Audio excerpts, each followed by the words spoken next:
Planning in this school is tied up with assessment. So we need to assess the pupils in order to know what we're planning to offer them in order to support ongoing achievement and attainment.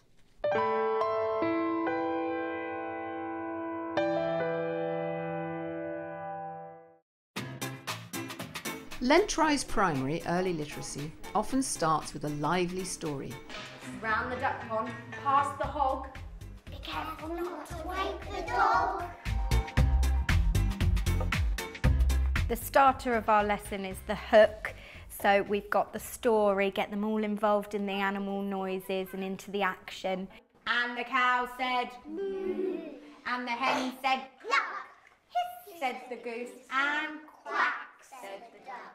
Neigh, said the horse. Oink, said the hog. Ah, said the sheep. And woof, said the dog. But the ladybird said never a word. You need to be thinking about what is the purpose of a starter. No, a lesson doesn't necessarily have to have a starter. It needs something that gets the children into whatever you're going to be doing. So it needs to be snappy and engaging. And they both stepped into the duck pond. Splash!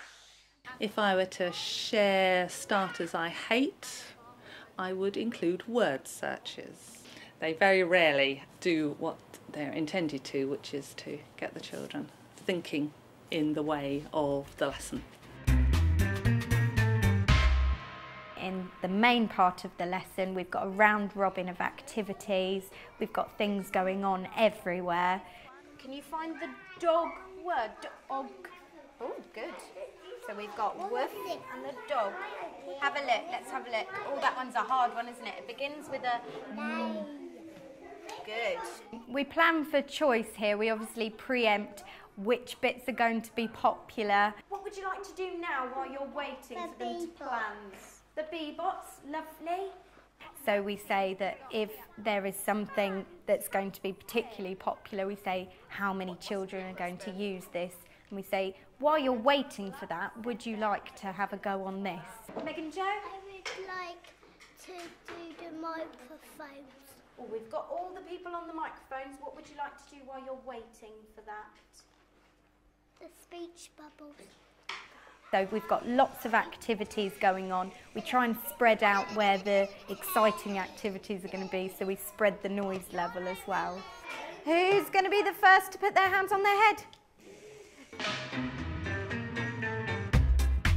Put your hand up if you think you've got a really good literacy idea. At the end, we come together. What did you think of the lesson? What could we do next time? How can we take this further?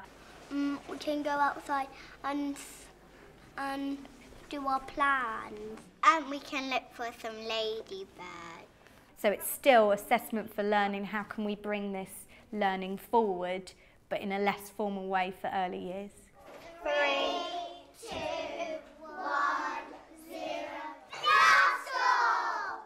I think maybe I could have put some more support towards the Bebot table to help them with, maybe put the map next to them of where they're actually supposed to move the Bebot mat so they could work together and discuss that.